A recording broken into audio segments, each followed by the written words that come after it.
checking that at halftime. No definitive statement on him yet, as Guggemos now will bring it out for the Vikings. And he is close to the 25-yard line. Well, the Vikings have had a tough time the last 3 times they've thrown interceptions. Big turnovers. They've been in scoring position. They've had opportunities to take advantage of field position, but it's been turnover after turnover. Boy, that last one really hurt, too. They had it right down on the doorstep and then threw the interception that Lilly brought out of the end zone. So while they're turning the ball over, Denver's having trouble with penalties. They've committed 7 for 108 yards. Was that my cue? That was it. Leo Lewis in motion. Here comes Darren Nelson. And here he goes. Look out. 50, 40.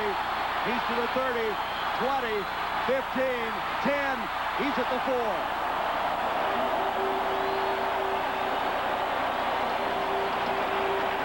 71 yards.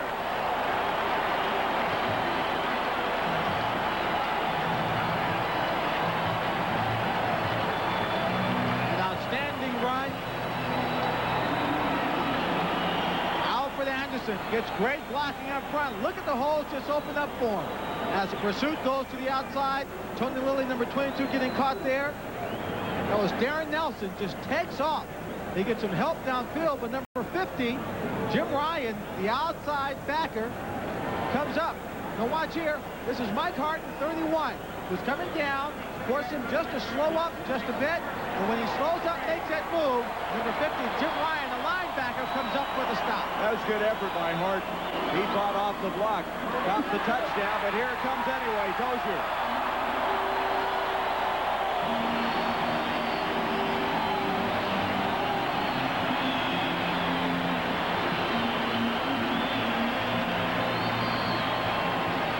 Effort of Harden and Ryan only delays the scoring of the touchdown by the Vikings.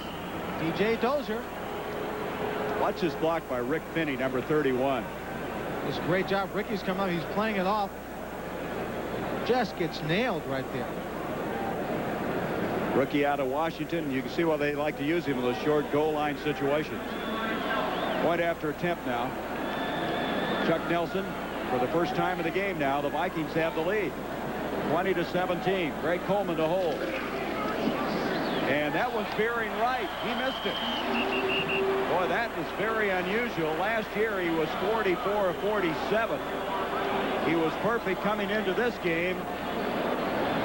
And obviously, that leaves the door open for a field goal to tie it. Well, instead of having a touchdown, you've got basically 2 field goals. That 1 point means, as you said, a field goal ties it up. Now Denver knows that if it comes down to it, they can force it into overtime with just the field goal. Well, they're not automatic all the time, are they? No, they aren't. 20-17, the Vikings with their first lead. You saw that last scoring touchdown by the Cleveland Browns. Here's Ken Bell bringing it out now for the Broncos, who trail for the first time. Let's go back now and see why, if possible, Chuck Nelson missed this point after. Well, he missed it because he was just off a bit. The hold and everything was great. Right here, nice close-up shot. You see how important the hold is. He gets the ball down, spins the laces around just in time, and the ball frozen just as he follows through. He missed it. That was Greg Coleman, of course, who has been holding all this time for many, many years for some outstanding kickers. And Nelson, whatever happened, he'd like to get it back. I'm sure of that. Greg Coleman is the cousin of St. Louis Cardinals Vince Coleman. Boy, Greg Coleman is a character. During practice of the week, he's the referee for the team. Steve Sewell now in the backfield. And this is Sewell bringing it out across the 40, and he rips off 9 yards to the 45-yard line before Joey Browner made the stop.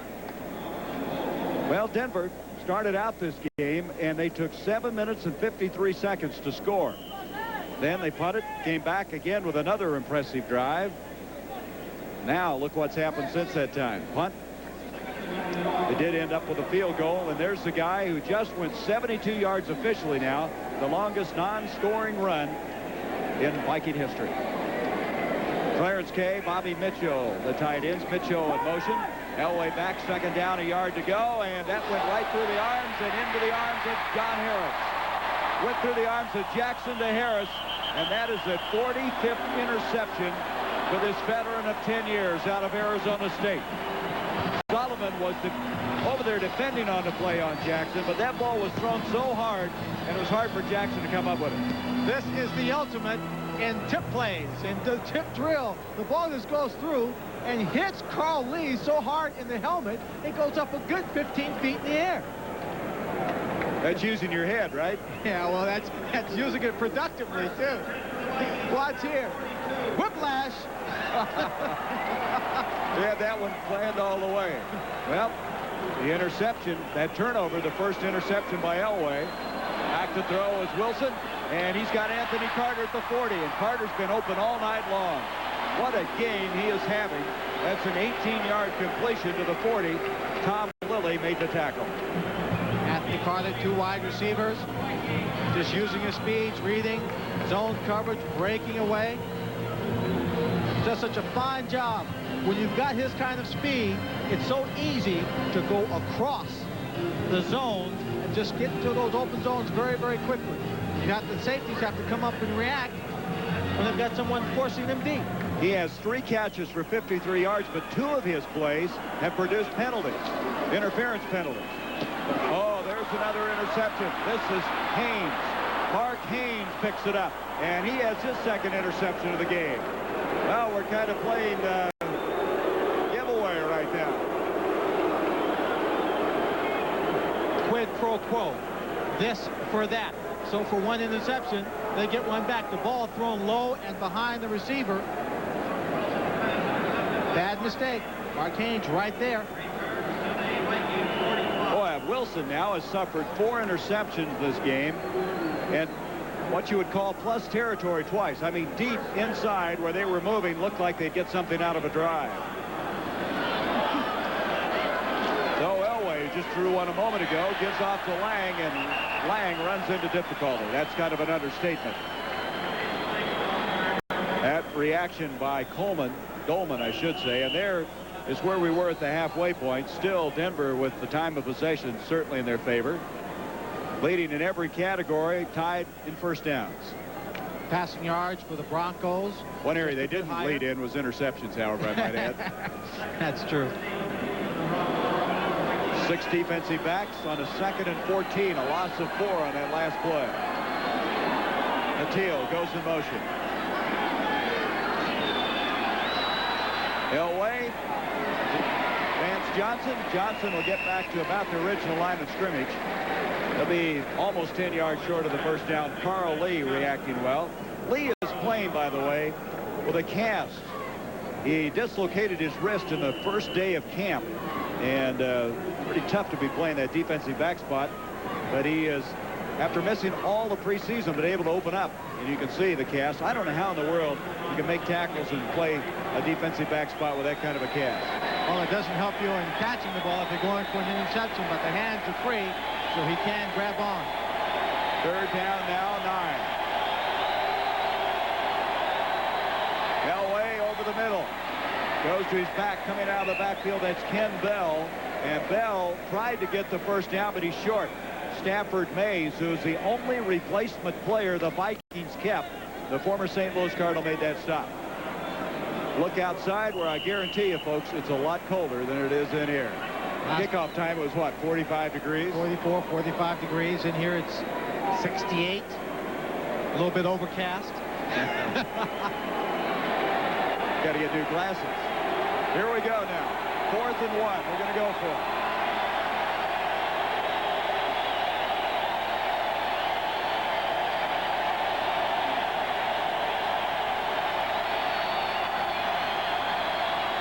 All kinds of movement.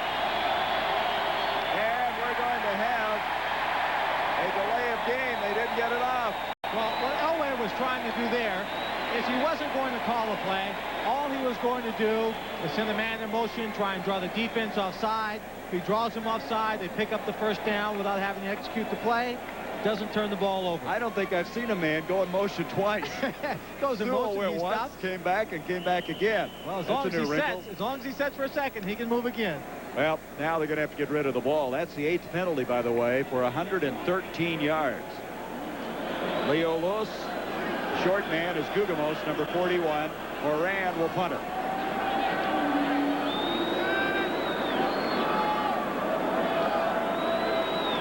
20-17, the Vikings. Moran trying to hit it to the far corner. He may have gotten too much on it and did. So the touchback will bring it out the 20-yard line. That'll be registered as a 41-yard punt. The Vikings with the lead. They have the football. They come back. They'll be at the 20-yard line. Minnesota and Wade Wilson looking for some success. Lynn, in the last 5 possessions, he's thrown interceptions in 4 of them. Well, you can look at it another way. He completed 7 passes. 3 to his receivers and 4 to Denver. From the 20-yard line now. Alfred Anderson in the backfield. Jordan and Hilton, the double tight end alignment. 9 minutes to go in the 3rd quarter. Wilson flushed out of the pocket. He's going to run. He's going to get a first down and more. Across the 30 to the 33. And again, Wilson showing some pretty good elusiveness. That's a 13-yard pickup on the play. The defense gave them all kinds of room, dropping back in their pass coverage. He's carried the ball 3 times for 25 yards. Got that touchdown, you might recall, in the sneak. He's out of East Texas State. Played in the Lone Star Conference. Not a lot of guys out of East Texas State in the NFL, and especially playing quarterback. But he had 2 brilliant performances at the end of last year. 2 excellent games before the strike. Started out well today and now has thrown 4 interceptions. First down. This time Nelson is hemmed in after that 72-yard run. They made sure where number 20 was, and Carl Mecklenburg in particular. Starting out in this ball game, the Vikings wanted to go deep down the center, wanted to run the ball to the outside, test the timing and the reaction time of the Denver defense by running a lot of screens and a lot of draws. They've run some screens, not that many draws, and had no success whatsoever going down the center of the field, except for the pass interference calls.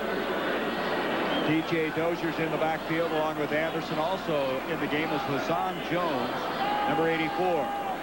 This is Leo Lewis in motion on a 2nd down 10. Wilson waiting for the break to be made. Anderson, I don't think, located the ball. Anderson over there, the intended receiver, is thrown a little behind him as well. Pretty good coverage on that play. Rick Dennison was over there on the coverage. He had his back to him. He's looking for the ball, and he just doesn't want to bump into him. The ball actually hits Dennison before Anderson has a chance to make a play. And Dennison's going, I didn't touch him. It's not my fault. After 2 interferences on Harden, got to be concerned. There's a guy that listed number 2, Tommy Kramer, the Pro Bowl quarterback, who's had all kinds of difficulties, both personal as well as injury-wise, has not thrown a pass. You wonder if they would call on him if Wilson continues to struggle. He has his war paint on. Yep. Minnesota now with a 3rd down 10. This is only the 4th 3rd down play. Ready to roll. From the shotgun this time, Wade Wilson, 6 defensive backs in for the Broncos. Breaking down, Rulon Jones coming out of the pack, giving chase. Anderson checked that Dozier. P.J. Dozier had it, scrambled forward far enough to pick up the first down, or did he? Oh, Randy Robinson hit him. It's an incomplete pass. It is. It did not get completed. Randy Robbins was over there. Let's look at it again. Well, he's going to come in there. He tries to make the catch. Again, there's a good deal of pressure. Rulon Jones, number 75, giving chase. But you see the ball thrown there. DJ Dozier doesn't have control over it as Randy Robinson comes in and sticks him, make sure the ball drops out. Boy, he almost had that, didn't he? Yes, indeed. This is the 2nd punt for Greg Coleman of this game. Hits it well. The Teal is back at the 29. He fumbles it. Got it back, and he's buried.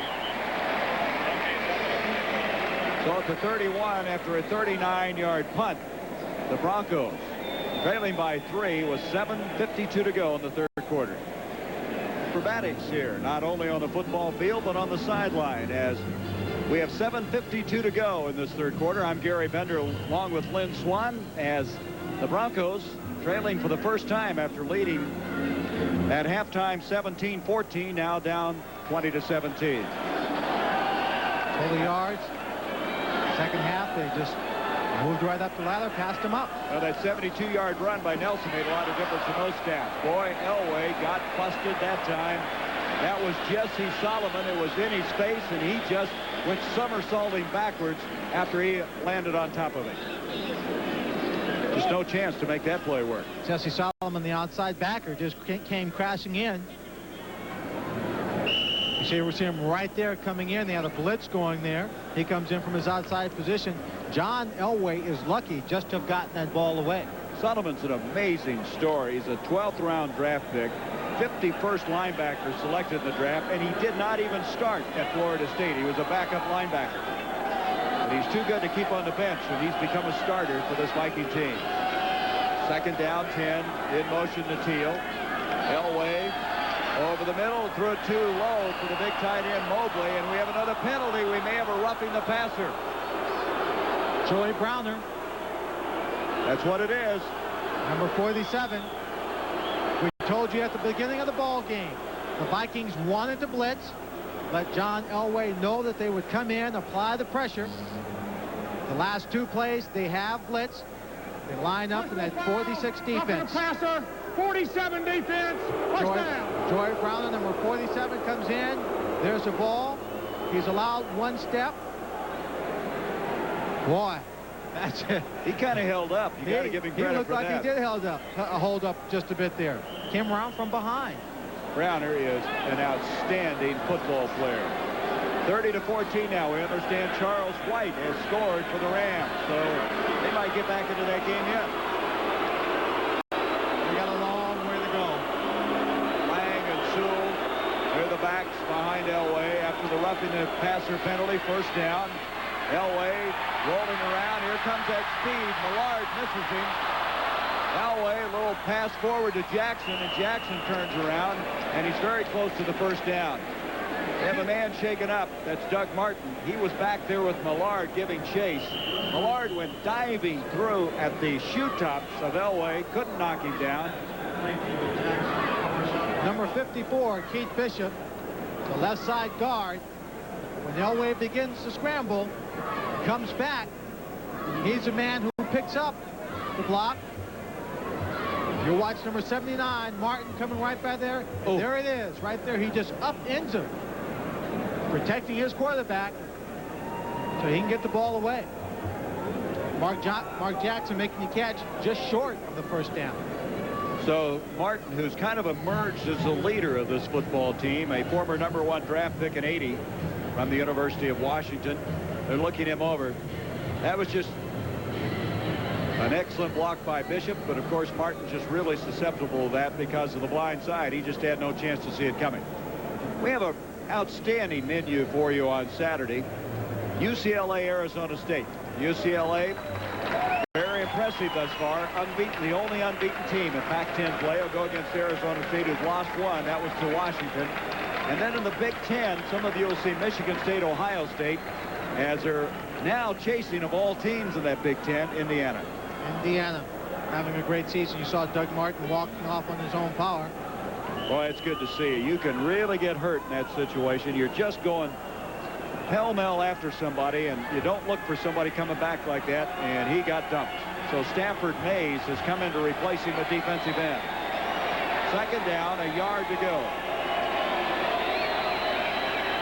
Mitchell in motion. Lang, and you can hear the popping clear up here as, check that, Winder. That was Sammy Winder. And Winder picks up the first down to the 41-yard line. Pretty good pop that time as he headed up the middle. And it looks like we have another Viking shaken up on the play. This is Joey Browner. And Browner looks like he's got cramps. When you start pulling your toe up like that, that's evidence of cramping problems. The layoff. Yeah, that's part of it, isn't it? Yeah, the guys coming back, not accustomed to the speed at which they play in a football game. Working out on their own is not quite the same as working out under the guidance of your coaches, going through the drills. But he's got to come out for one play. He'll come out. He'll be back in as soon as possible.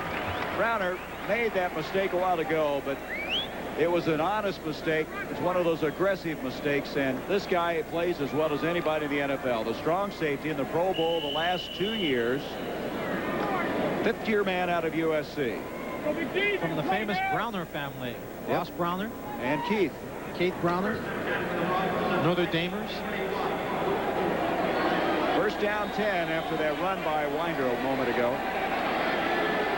Winder and Lang in the backfield behind Elway. 6:57 to go in the third quarter. Elway back to throw, steps up, and he's down. Pressure coming from Solomon again. Second sack of the game for the Vikings.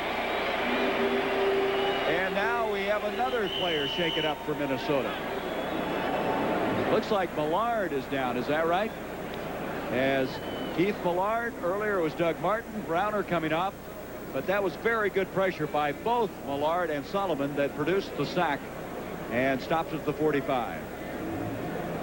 Well, we've been told now that Gerald Wilhite suffered a fractured right leg, and I don't think anybody is surprised by that diagnosis. Not at all. Right now, Keith Millard seems to be in a good deal of pain. Going back to Millard, if you joined us late, it was a play that began the second quarter. He broke open in the middle of the field, went 29 yards, looked to be entering the end zone for a touchdown. Joey Browner caught him around the shoulder pad, dragged him backwards, and the fractured foot or leg. So Millard will come off the field. It's going to be a pretty physical game, isn't it? Yeah, he's shaking his head. I don't know if he's all here yet. This guy's always thrashing around out there. You talk about a guy that's, well, somebody said the sacks consume him. I mean, he gets out. He's from Washington State, a third-year man. The best way to describe him, Floyd Peters says, he's a brawling street fighter that's always primed.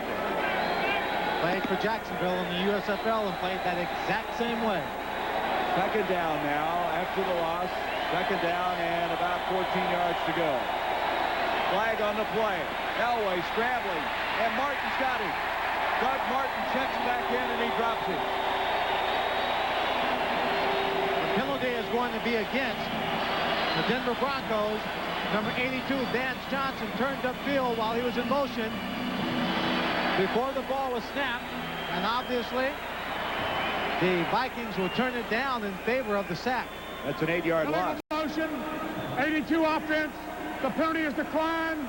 It's third down. Boy, they are teeing off on Elway right now. It's almost like they've decided now's our time to get to it. Well, they got away from the blitzing that they intended to do. They didn't do as much of it late in the first half or in the second quarter. Elway and the Denver offense got away from what they were doing. They were going for the short. Now it's a whole different ball game. 6 defensive backs on a 3rd and 21.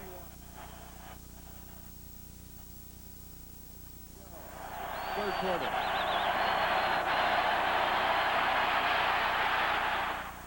Nothing open. Up the field.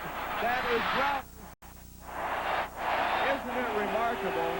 Martin comes off the field. The sack. Browner comes off the field. He comes back and deflects the pass. And he's limping just a bit. Maybe the cramps are coming back.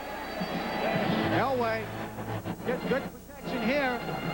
Almost tripped, but when he looks downfield, number 89, Orson Mobley, is waving, saying, throw me the ball, I'm open. But Elway on the run gets arm into it, but can't get his body into it, and just throws a short one. Joey Browner gets way up in the air. That was an athletic move by Browner. He could have slam dunked that one, couldn't he? I think he did. He's in pain again, but boy, these guys are coming back and off on the field, doing a good job. Here's a punt by Horan, a little bit of pressure. Leo Lewis comes up, makes the fair catch at the 25-yard line. He did a great job to get that snap as it came in extremely high. That was only a 28-yard punt. And from the 25, the Vikings, well, they've got some problems on the sideline. Yeah, what that Viking needs right now is a big axe, a hammer, or something. Well, his team on top right now, 20-17. You see the time remaining. In this half thus far, Denver has only 18 yards in total offense. Minnesota 106. You take away that 72-yard run by Nelson, and they haven't had much. And Wilson's had too many interceptions. Here's Anderson, a yard, and that's all. Jammed up by the middle. Well, you folks in Denver and Minnesota watching this football game, you don't need me to tell you that this is a sloppy kind of football game. You're used to seeing these ball clubs play much better. But they're just feeling their way, getting back. Well, explain what you thought the emotion might be at the start of this. Well, I thought both teams came in saying, well, you know, are we supposed to be happy we're back? We didn't get what we want. We went through a lot. You know, we came in early. They still wouldn't let us play, and we had to wait. So I think they were very cautious. Second down and 9, and breaking out of there is Anderson, and he picks up the first down. Mike Hart made the stop. Quick hitter up the middle. Alfred Anderson for 16 yards. And maybe the key block to slow him down comes by the official right here. The official can't get out of the way. Hello, goodbye. Anderson veers off to the side and veers right into a tackler. So Harden on another stop. Harden's been all over the place. He has been called for 2 pass interferences, but he is an aggressive, hard-hitting cornerback. See why they're so high on him. Darren Nelson, Anderson to the backfield. First down. Line of scrimmage, the 43. Wilson, the throw. And he's on target. That's Leo Lewis. That's a first down catch at the 42. Jim Ryan made the stop.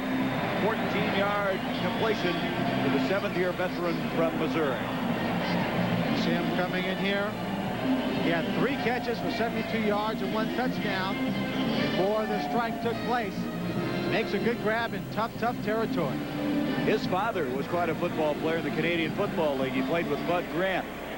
In fact, his dad's in the Canadian Football League Hall of Fame. So it's a first down at the 43-yard line. Anderson going wide, a big collision at the 40-yard line, and that's Harden over there again, along with Jim Ryan.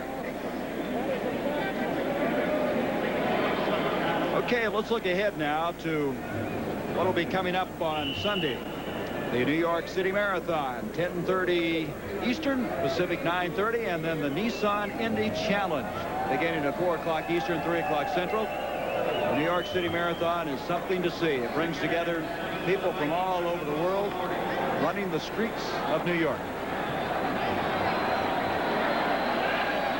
Second down now, 7 yards to go from the 40-yard line. Up the middle comes DJ Dozier, and Dozier spins, lunges his way close to the 36. Simon Fletcher made the stop on Dozier. You talk about the marathon and people from all over the country and the world coming in. I covered the marathon last year, and in the warm-up area, I ran into an attorney I knew in Los Angeles. I ran into a guy who was a backup wide receiver at flanker on my team at USC, Chris Cheney. A couple of other people from Pittsburgh. It was like homecoming week. How come you didn't run in it? Third down now, 4 yards. Man. Third down, 4 from the shotgun. Wade Wilson. 2:19 left to go in the third quarter. Flag is thrown in the secondary. Wilson sprinting out. Rashawn Jones intercepted. Picked up by Jeremiah Castile, who they picked up from the Tampa Bay Buccaneers. But we had a penalty flag a long time before that ball was thrown. That flag is thrown about 5 yards down the field against the defense. Holding probably on a corner or a bump downfield. Pretty good defensive effort that time by Castile. Castile was a third-round draft pick of Tampa Bay. Bear Bryant said he was one of his favorite players of all time. 28 defense, first down. Well, the man who makes a great play is the man they called for holding. I don't think Bear Bryant taught him to do that. What he did do was he took a great angle, cutting off the ball, making that catch. Out of Alabama, Castile, 5th-year man. So forget the interception, and you place the ball at the 33 of Denver. Vikings with a 3-point lead, and they're trying to build it.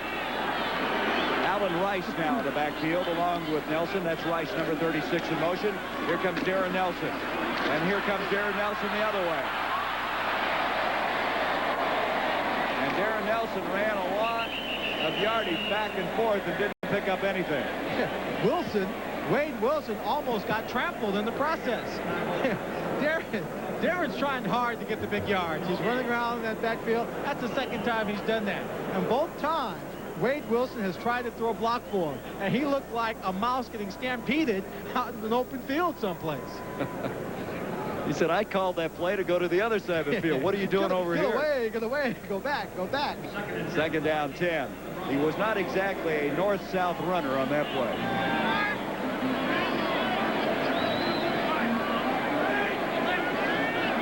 Son Jones puts it to the near side. 3 wide outs on the play. Wilson on the second down, 10.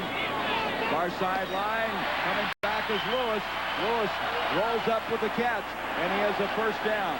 Steve Wilson defending on the play. 12-yard pickup. Vikings are doing a great job. Look at the secondary. They've got 2 people back going deep, disguised in the coverage. It's man-to-man. Look at the coverage there. Everybody has somebody on them. But right, just a simple route, breaking to the sideline, coming back for the ball. Right now, Wilson is 9 of 18, 150 yards. Of course, the stat, he just soon forgets the 4 interceptions. Now he's in excellent position. First down at the 21. Rice still in the backfield along with Nelson. Nelson trying to swing to the far side. He's got a block. Cuts it inside the 10 to the 5. And he's going to go out of bounds at about the 4. Tom Lilly over there. Some pretty good blocking on that play. 16-yard pickup. Terry Tausch, number 66, was one of those with the block. You have a substitution of defensive personnel. Number 75, Rulon Jones, one of the great pass rushers, is out of the ball game. They went to the right side. Excellent blocking.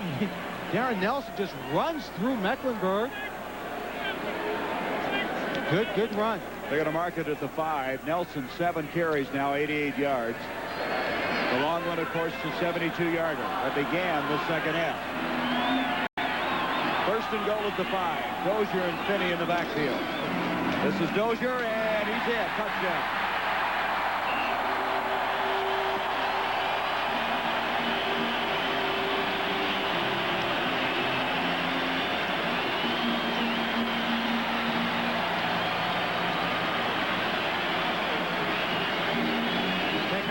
From the side, Dozier pounding his way on the inside, picking up the tough yards. The Minnesota Vikings football team has come on here in the third period, just playing much more tough, much tougher and aggressive football, pounding through the inside. That is the 3rd touchdown tonight for DJ Dozier. Remember, he had 2 in the first game. He has really been one of those guys, when you get close to the goal line, he'll take it in for you. Nelson, point after. Remember, he's missed one tonight. This one's right down the middle. So it's a 10-point lead now, 27-17. So the Vikings, who trailed all the way in the first half, they've done all the scoring in the second half of play, as the Broncos had 17 at the halfway point. One game. This year, they really have a very, very difficult road to hoe, because next week they're in Seattle. Then they get the Raiders at home. And you know how big a lead the Chicago Bears have. They're already 5-1. So Jerry Burns said, quite honestly, he thought they'd have to win at least 8 more games to get into the wild card situation. So that's a big chunk to have to chew. Nelson will kick off to the Broncos, as right now Dan Reeves' offense has been shut down. That's the time remaining in the third quarter. Ken Bell and Gene Lang back. Andy Sedaris with our close-up of the kickoff, and here comes Ken Bell. A flag on the play.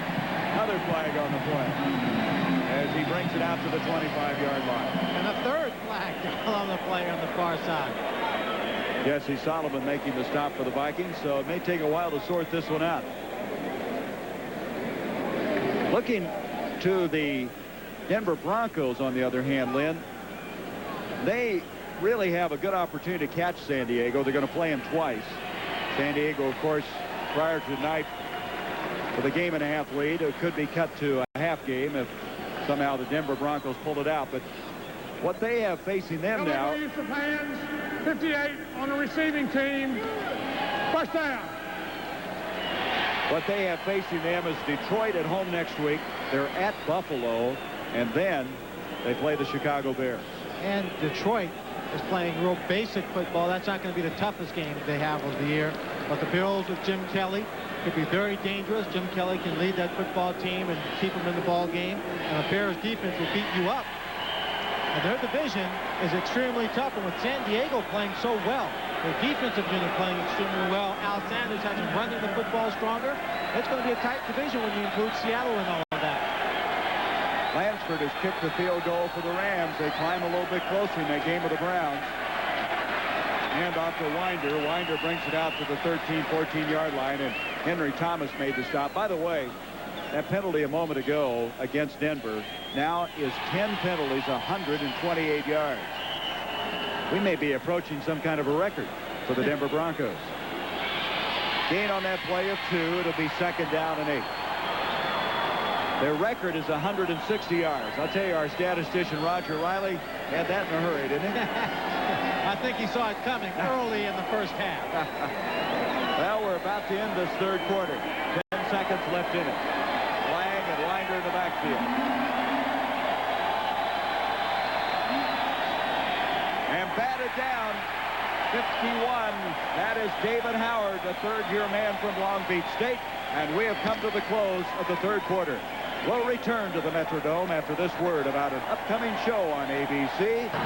This has become one of the most recognizable facilities in the United States of America due to the World Series. And now tonight, the site of the National Football League game between the Broncos and Vikings. And we're just talking, the crowd really hasn't been all that vocal.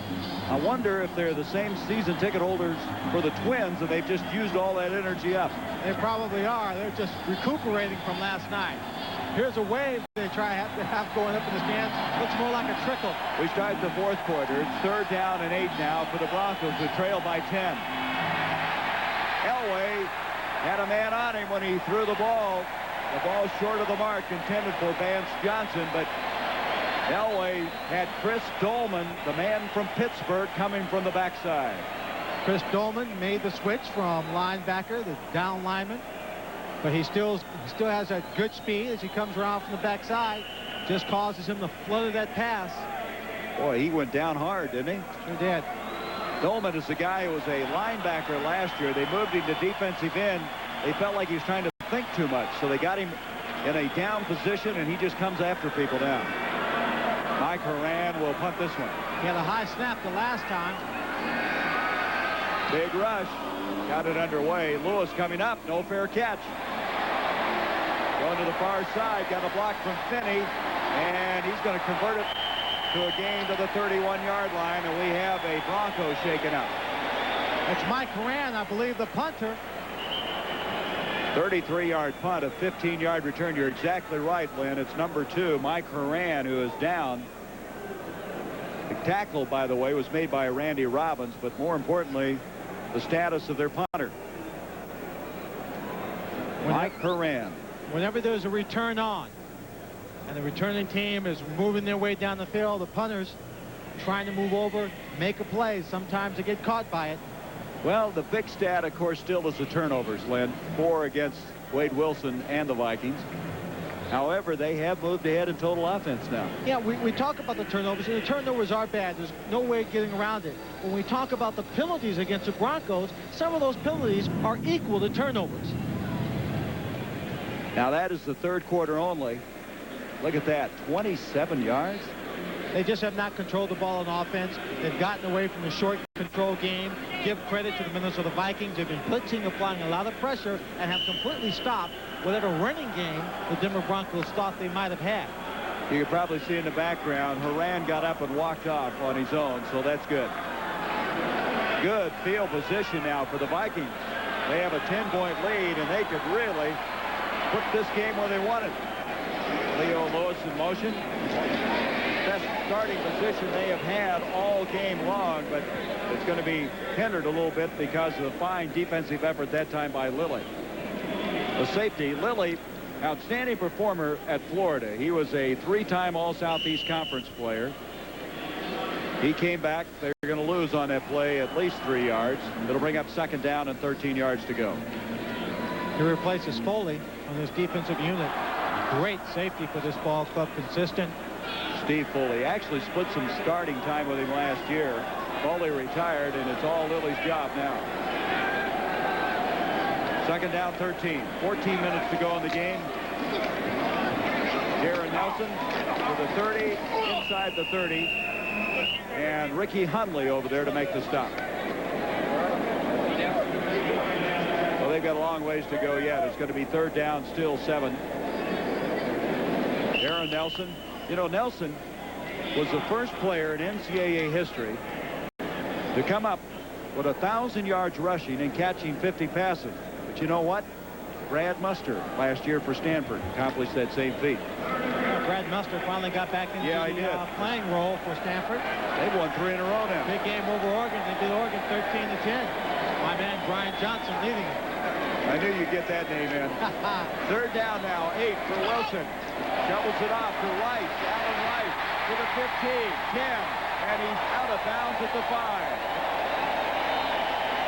Dennis Smith knocked him out, and Allen Rice, who had 2 catches prior to tonight, goes 24 yards with that one. For the Minnesota Vikings, somewhere in that locker room at halftime, Jerry Burns must have said something. They made some adjustments. They came out with a different attitude to play football. And right here, Allen Rice, number 36, makes a good run down the sideline. We see Dennis Smith. Looks like he knocks him out of bounds. It's more like Allen knocked Dennis down than stepped out of bounds. The Vikings have an interesting combination at fullback. Anderson and Rice were college teammates at Baylor. Dozier's in along with Finney. First and goal at the 5. Dozier hurdling the line, and then he's pushed backwards. There is 56, Michael Brooks, who they think has greatness ahead of him. Brooks out of LSU, their 3rd-round draft pick. He is a guy that tore up his knee severely in college. They took a chance on him that he could rehabilitate it. They think he has blitzing linebacking ability like Lawrence Taylor. That's saying a lot, but they're that high on him. That's saying quite a bit. They have not let him go in terms of blitzes coming into this ball game. When I take the first 2 games these teams played before they went on strike, and the Denver Broncos had only blitzed 8 times. No gain on that last play. Second and goal from the 5. Rice and Nelson now in the backfield. Lewis comes in motion. Wilson to throw, scrambling. In the end zone, great catch by Lewis.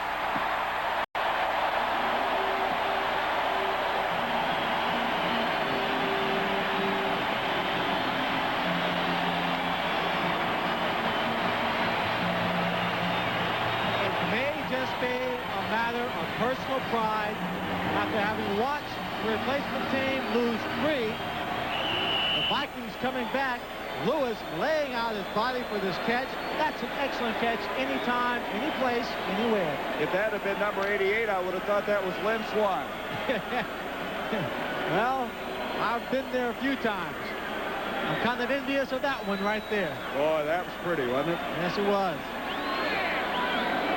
5 yards.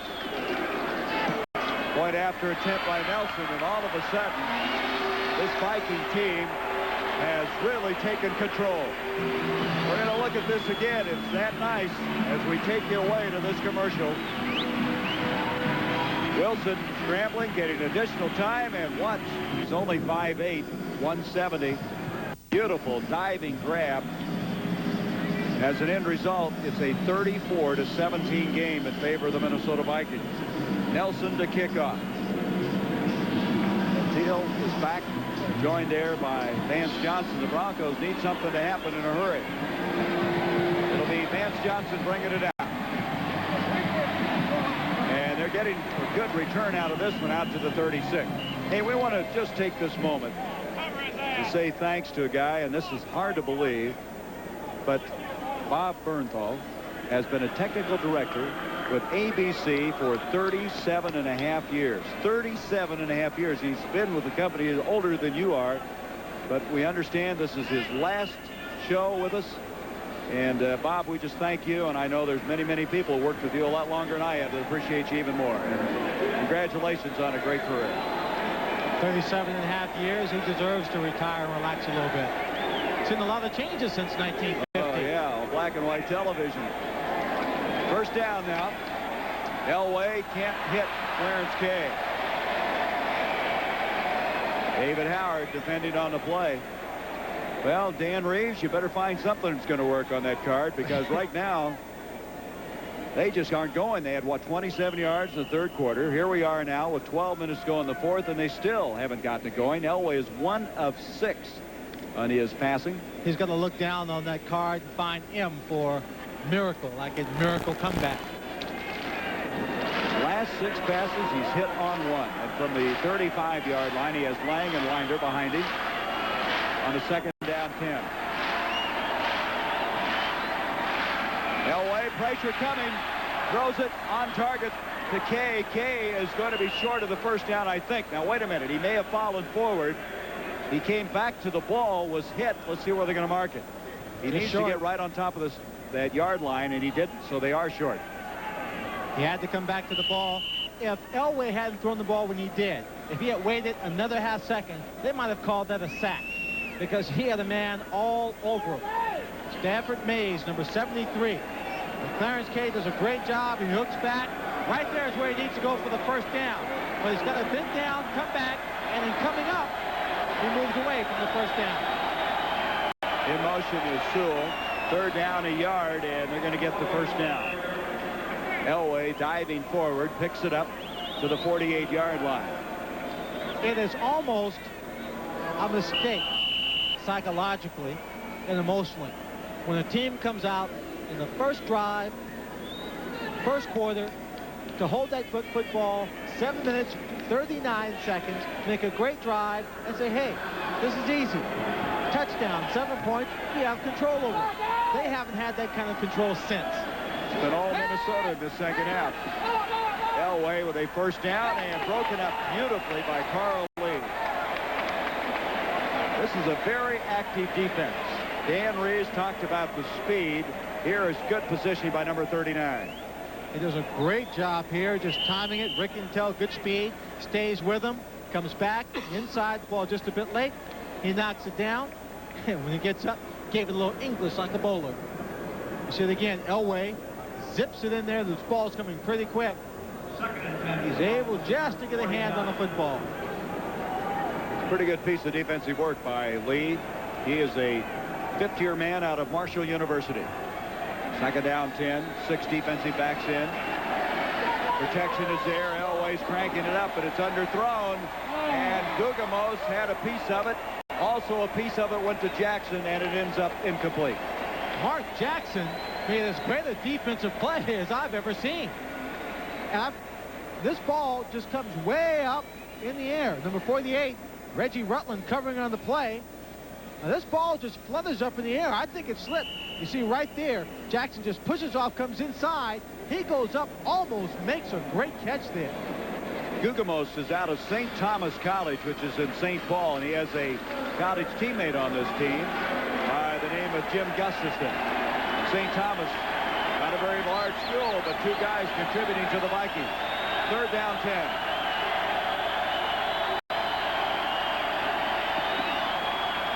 And that ball headed in the vicinity of Jackson, I guess, but the timing really off on it.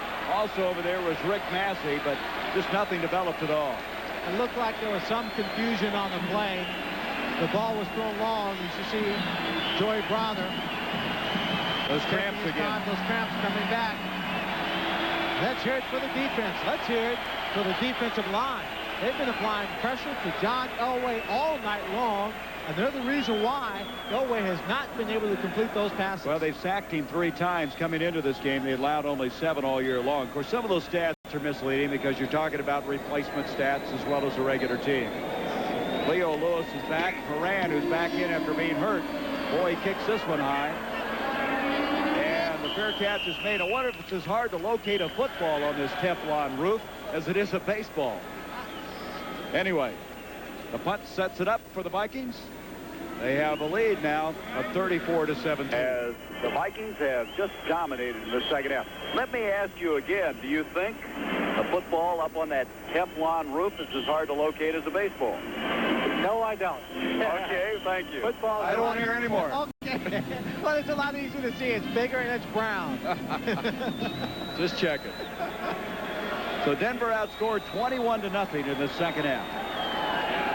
Nelson, Rice, in the backfield. Wade Wilson, one of his receivers falls down, so he's going to have to run out of there, and he takes a pretty good pop as he goes out of bounds at the 15. Let's pause now. 5 seconds for our stations to identify themselves. KUSA TV, a station of the Gannett Broadcasting Group. With 10:09 to go, the Minnesota Vikings, who had won their first 2 games before the strike, only to see their replacement team lose all 3, have come roaring right back to play just about as effectively as they did the first 2. And right now, with a commanding 34-17 lead after trailing early in the game, and at halftime, 17-14. Wade Wilson's thrown 4 interceptions, but he's been able to come through that and lead his team to this advantage. There's a little flare pass out to Rice. Rice comes out to the 23-24-yard line. He'll be 5 yards short of the first down. Rick Dennison, 55, making the stop for the Denver Broncos. Alan Rice must have come back into the huddle and said, hey, you know, I was open on that last play. He was running down the sideline. We'll take a look at Rick Dennison, 55. He's got the responsibility of picking him up. But Rice makes a great grab to the outside. Just a matter of taking away the angle. Line of scrimmage, the 23. 3rd down, let's make it 4. Dozier and Rice in the backfield.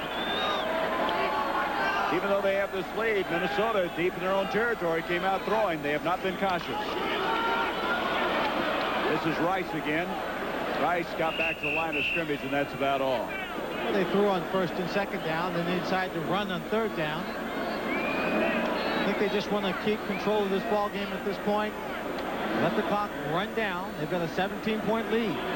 Rulon Jones made that last stop. Natil will go back for the punt. What an exciting newcomer this guy is.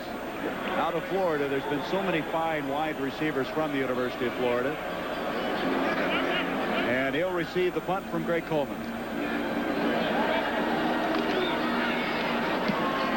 And Coleman hits it pretty well. Natil calls for the fair catch. I don't think he should have. He had a lot of return yardage ahead of him, and that was a bad decision. So they're going to have to take it at the 37, a 41-yard punt. This telecast is presented by authority of the National Football League. It is intended for the private use of our audience. Any rebroadcast or other use of this telecast without the express written consent of the National Football League is strictly prohibited. There's a very interesting statistic. John Elway stats. Yep. 14 for 19, 153 and 1 touchdown. 2nd half, nothing. 31 yards and 1 interception. I bet it's been a long time he's had a 2nd half like that. I don't know how much you can attribute that to the layoff. On a 1st down, he's going to be buried. That'll be the 4th sack of the game. That is Thomas and Dolman. We keep mentioning Thomas. Dolman wants to take the ball with him, but Thomas has a very interesting nickname. Henry Thomas. They call him Hardware Hank because he's such a blue-collar type guy. He just goes in there and just kind of keeps banging away at you. Kind of a delayed game there. They all came crashing in towards the center. Then the tackles just came to the outside, put the pressure on from the outside for the sack. Boy, it's been a long 2nd half for Elway. This half now, Denver is a total of 26 yards in offense. Elway trying to get some of it back, almost intercepted by Browner again. Joey Browner's been all over the place. Mark Jackson, the intended receiver.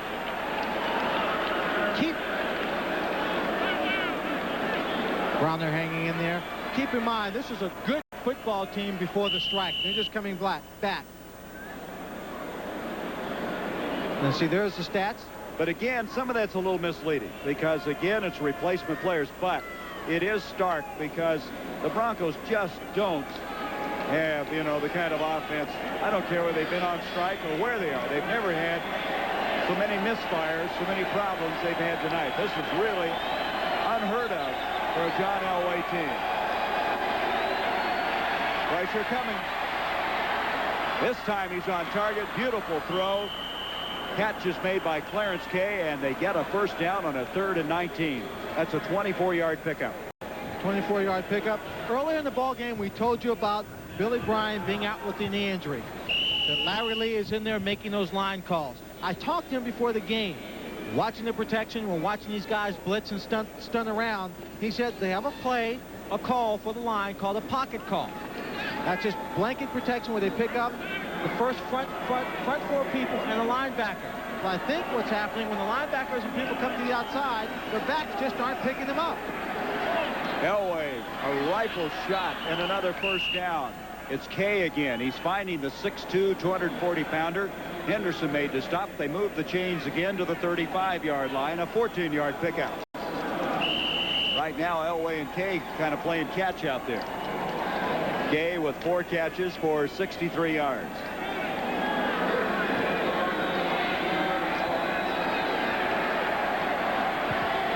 Six minutes, 57 seconds left. Delayed handoff to Winder. Winder has another first down to the 20-yard line. Henderson on the stop again. All of a sudden now their offense starting to perk up. That's another 14-yard pickup. Well, the offensive line starting to perk up. The tempo of the game for the Broncos starting to pick up. They're taking advantage of what this Viking defense is giving them. They're putting on the great pass rush, so they're dumping off the short passes. And then coming back with the draw to slow up the pass rush. We have a man shaken up for Minnesota. We'll check his status when we return. 34-17 Minnesota. Can you get that kind of tan down in the desert where you live?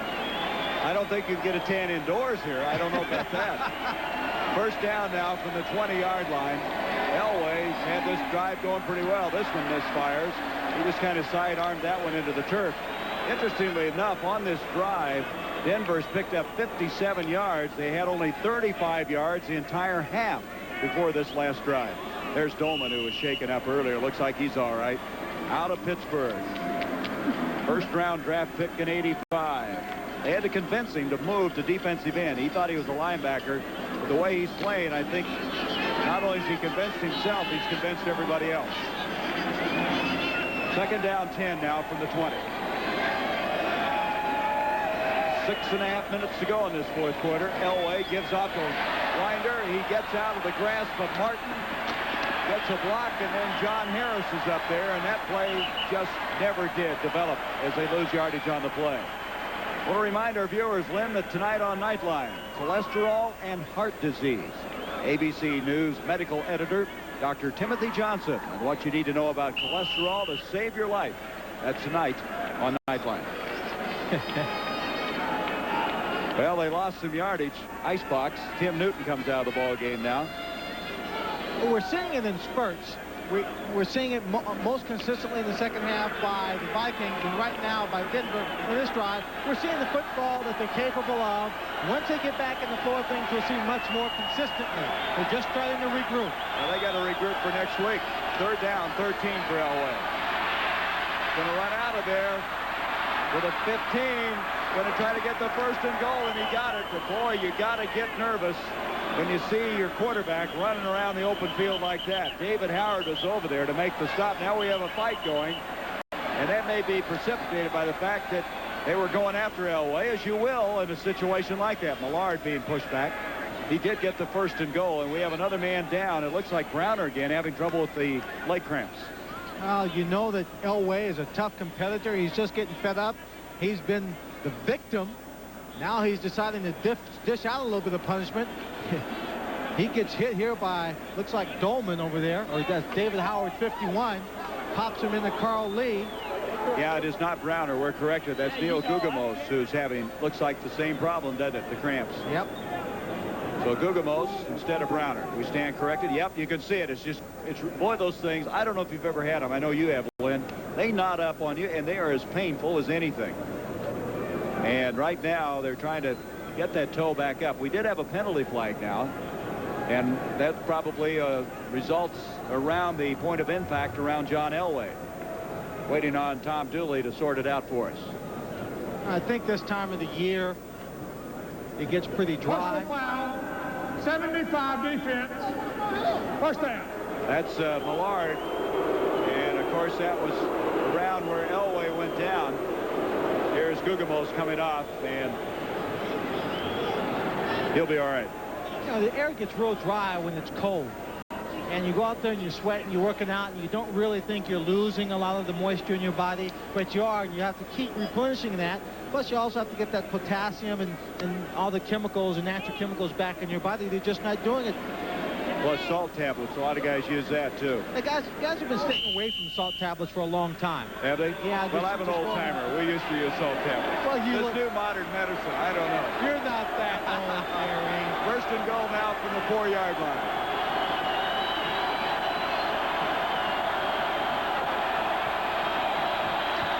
Crowd kind of into this one. Elway in trouble. He gets hit hard, throws into the end zone. Broken up.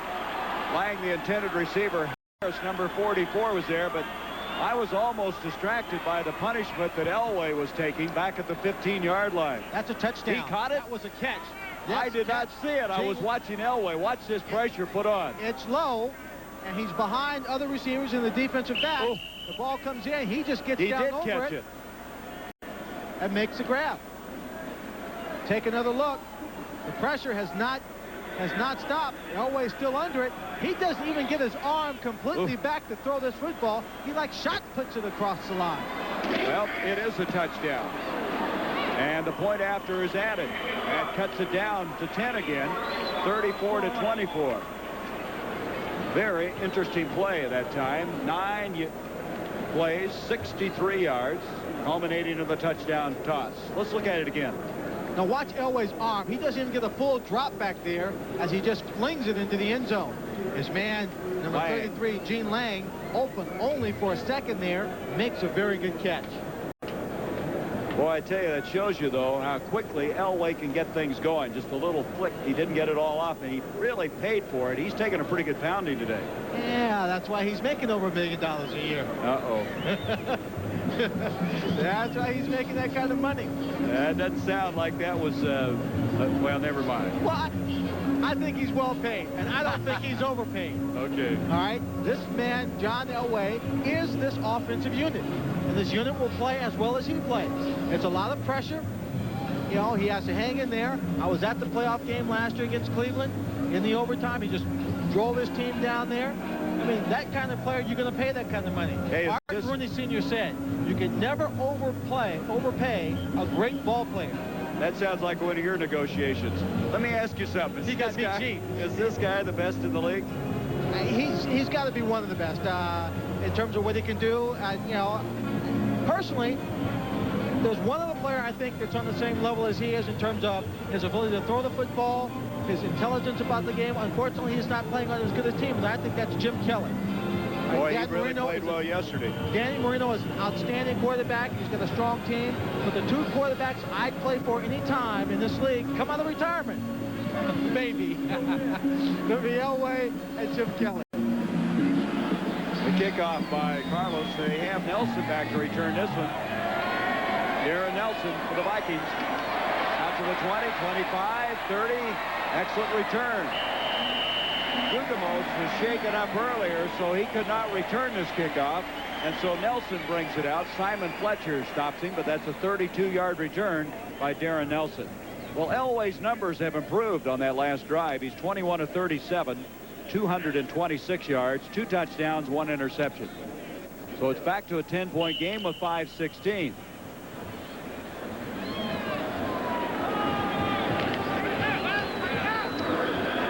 Leo Losa comes split to the near side.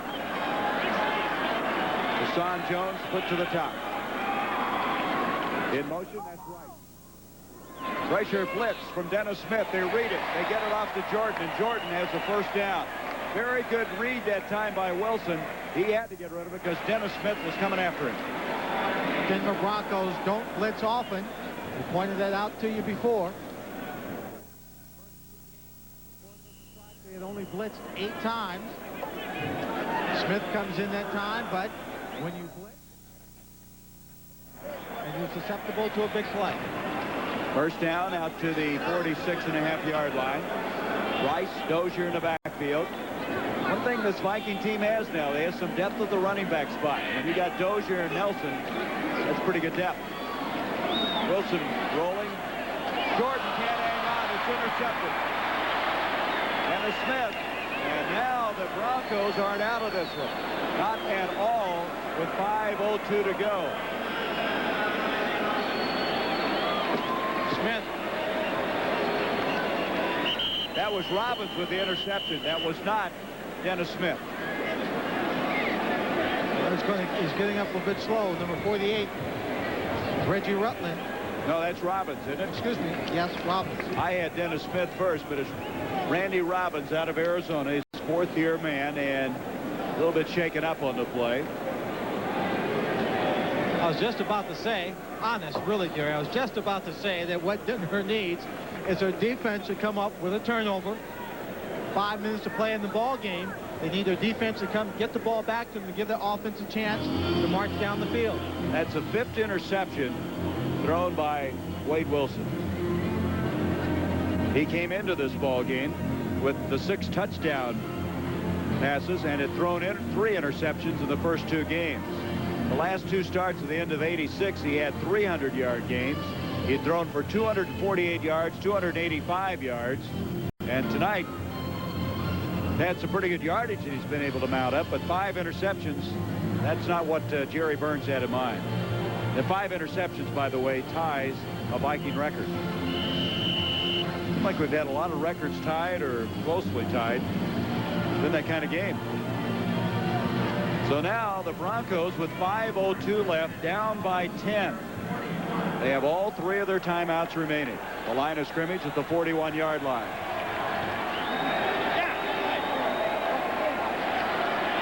Elway needs some time. Gets away from Joey Browner. They're blocking Browner, double teaming him, and he's on target. The catch is made, and that is Rick Massey, one of the 4 guys off of the replacement team. That's a 19-yard catch. John Harris dropping at the 40, first down. He had 3 wide receivers in the ball game. Massey, one of the replacement players, had 6 catches for 93 yards and 2 touchdowns in the 3 games that he was involved in prior to this one. He's out of Kentucky. From the 40, first down, and Elway trying to bring these Broncos back. On target, can't hang on. Mateel had pretty good coverage that time from Carl Lee. That'll stop the clock with 4:19. Bring up second down 10.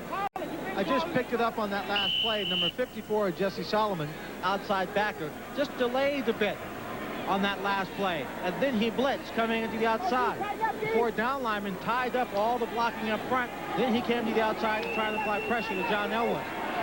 You're wondering about that circle there, the white stripe. That's the mark for the infield, where they used it last night for Game 7. Second down 10. From the shotgun, and hand off to Steve Sewell. Sewell wanted to throw it. He can't get rid of it. Elway was actually headed downfield. He was one of the targets. But Sewell didn't have time to throw the ball because this guy, Millard, was in his face. Millard was in his face, and it's probably a good thing because everybody was covered, even John Elway. Number 47, Joey Browner was covering him. Elway didn't want to have to catch the ball in front of Joey. Well, that was just good defense. Sewell is so versatile. He can play a running back, a wide receiver. As you can see, they think he can throw the football. That's the 5th sack of the game now for a loss of 39, as you can see on your screen. 3rd and 19.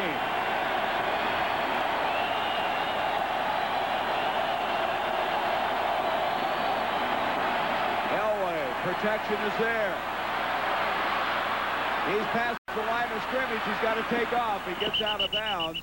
It's going to be a 4th down now, and still 3 or 4 yards to go. He picked up about 15 yards scrambling. He had somebody open, but by the time that happened, he had cleared the line of scrimmage, and he couldn't throw the ball. John Elway was walking back to the center of the field. Even though it was 4th down, he figured he was going to go back in, call another play. Coach Reeves decides not. Are you surprised? 4th down? I mean, there's not a lot of time left. Well, they're going to try a field goal. Well, they're behind by 10 points. Yep, that's all right. Now, I didn't see him come out. This will be a 51-yarder. It would tie Silas's longest. He hit one 51 yards a year ago. It's almost blocked. It's got enough distance. It's good.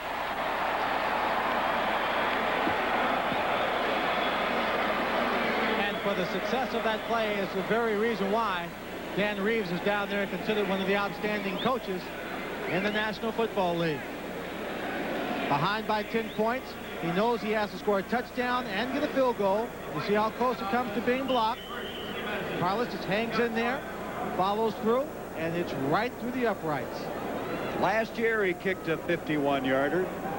He's been over 100 points 3 straight years, and he's watching that one. And he knew he had that one. He hit it strong right down the middle. There was a little question on the distance, and Carlos now has given this team a very good chance to come back and at least tie this game. 34-27. Hard to remember, but way back when, it was 34-17 as we had started the 4th quarter. Right now on this kickoff, you have all your sure-handed receivers up looking for an onside kick. You see number 83, Jordan's down there. Tight end, Hilton is down there looking for the onside kick. They're going to kick away. Nelson back again at the 5. And Nelson hit hard as he comes across the 20 to the 21-yard line. Remember now, both teams have all 3 timeouts remaining. Mark Munford, the rookie from Nebraska, down to make the stop. And a game that looked like it might be put away, 34-17, all of a sudden is still at stake. The Vikings haven't put the Broncos away. With 3:04 left to go, Denver scoring 10 points in the last 2 minutes and 26 seconds. For all you armchair quarterbacks at home wondering, especially in Denver, why it didn't go for the onside kick. Well, when you've intercepted that team 5 times, you figure your defense can always come up with the ball again without taking the big chance.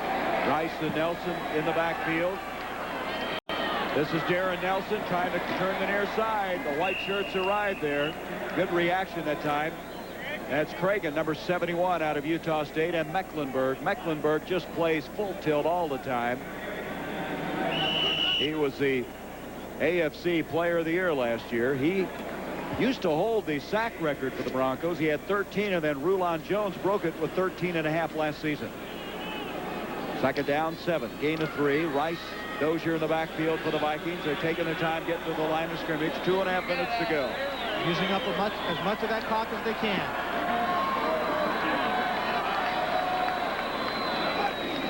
2nd and 7. Quick pitch comes back to Rice, and Rice very, very close to the 1st down. Nothing fancy about those last 2 plays. Just pitch and go. Nothing fancy at all. They're going back to what they wanted to do early in the ballgame, run to the outside. They've done it successfully on 2 plays. And so we've come to the 2-minute warning. Broncos somehow trying to get the football. We'll be back. Just completed the 2-minute warning. Interesting thought and an interesting stat has just been passed to us by producer Bob Goodrich. There have been 735 points scored. 36, correct. 736 points scored up to this moment this weekend in the National Football League. That's second only to 1983, the 7th week, when they scored 761 points. A lot of offense. All the scores this weekend have been real big. The offensive units, timing has been there. The defense not reacting as quickly because of the layoff. A lot of points being scored.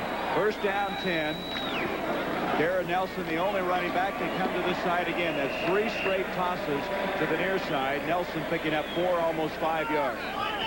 The final now, Cleveland defeating the Rams 30-17, and John Robinson's got to be suffering.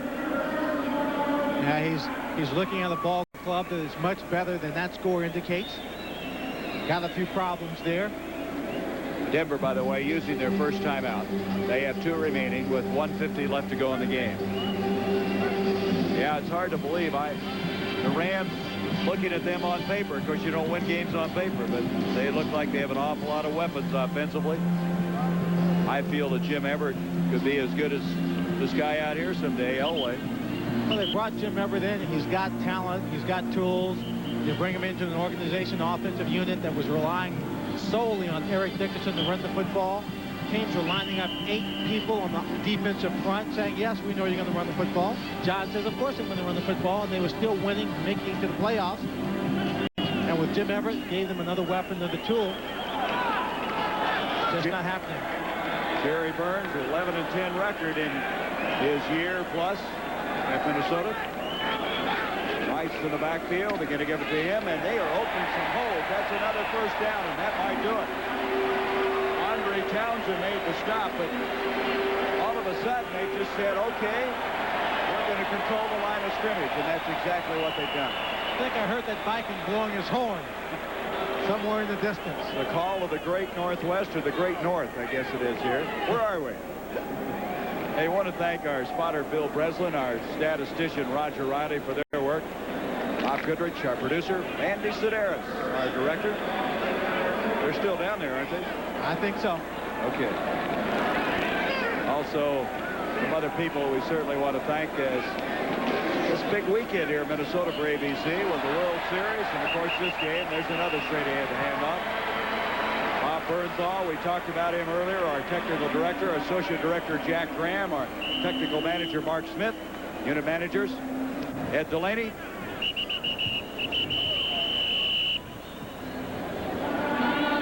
And now they're going to use another timeout. That will give them one with 49 seconds left to go. Jerry Reuter, our telecommunications manager, Bruce Clark, and Mike Cohen, our assistants to the producer. And Arthur Bodegian. I'm sorry, I meant to mention that, also one of our unit managers. Bodegian and Delaney. Sound like a double play combination to me. So 49 seconds left as we are coming to the close of this football game. Minnesota picking up this victory, leaving their record at 3-3 for the year.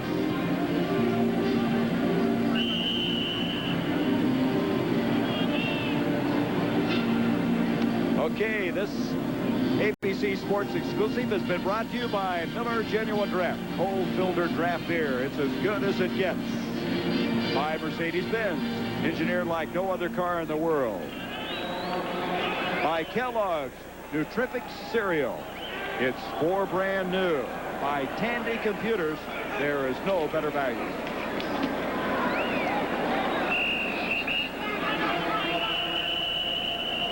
And so Nelson trying to pick up another first down. Appears to be, check that, Rice about a yard short. Mecklenburg on the stop.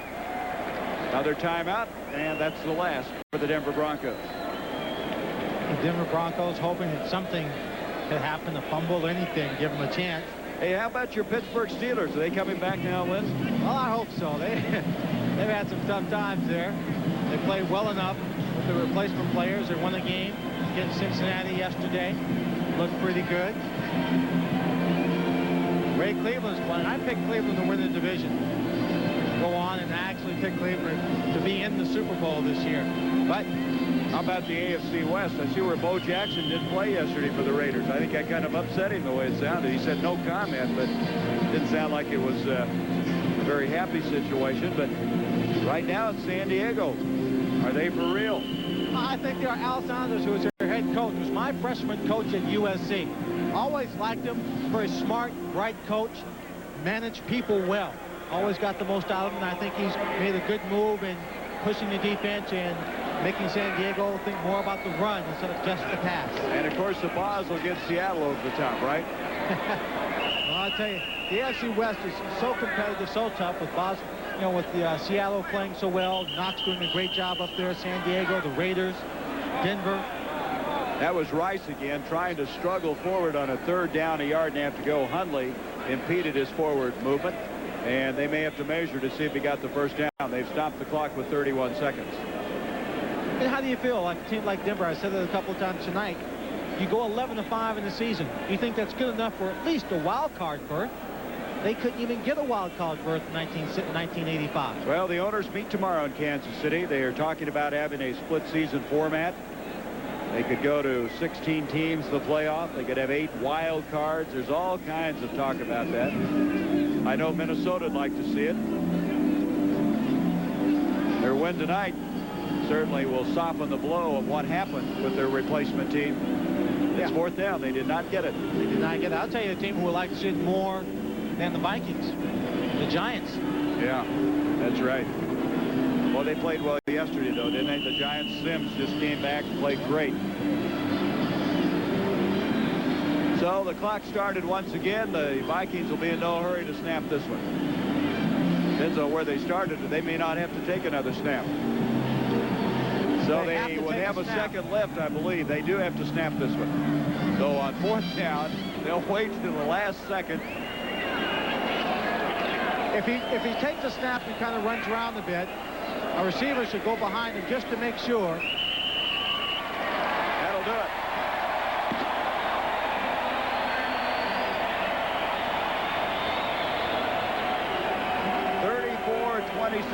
Minnesota defeats Denver, and so the successful weekend in the land of 10,000 lakes has been concluded with a victory by the Twins as well as the Vikings. And Chicago on top 5-1.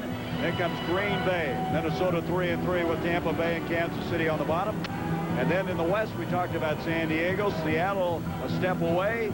Denver dropping back. They could have been within a half game of the Chargers, but did not get it done tonight. And so it's 34-27. For Lynn Swan, I'm Gary Bender. Saturday begins with ABC's college.